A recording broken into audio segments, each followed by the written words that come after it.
Sa mga nagtatanong nga pala, ngayong araw, July 25, 2025, kadadaan ko lang dyan sa Top Avenue kanina mga 7:10 ng umaga.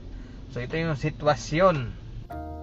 Ayan, paglampas ng UN Avenue. Ito na, ito yung ating sitwasyon ng baha dyan sa Top.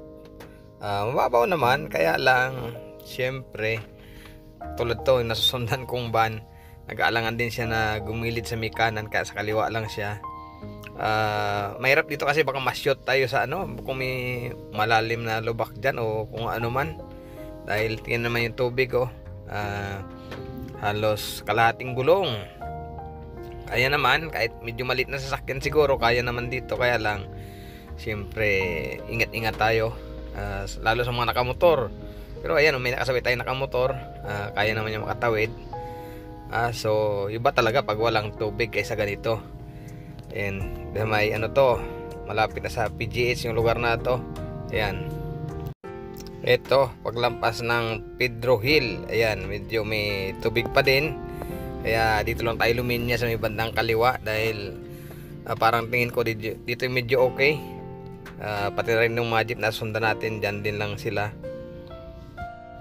Dito naman sa kabila, paglapas ng Lasal, Green Residence.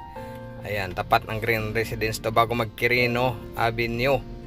Medyo malalim-lalim naman dito ng kaunti, pero kaya pa naman. Yung iba dyan lang sa may bandang kaliwa na yan, nakalinya. Kaso alang kakanan tayo dito sa may Quirino, kaya ayan, dito tayo. Kaya naman, hindi naman gaanong kalaliman. Sana humupa na to para yung mga bibiyahe wala na talagang perwisyo, para kahit yan sa gilid na yan nadadaanan. Nag-aalangan kasi baka mamaya may lubak or kung ano man dyan sa may gilid na yan. So kanan na tayo dito. Okay, nakalampas na at biyahe na. Tuloy-tuloy na yung ating biyahe. Doble ingat sa lahat ng bibiyahe, aalis sa kanilang mga bahay o kung ano man ang inyong gagawin.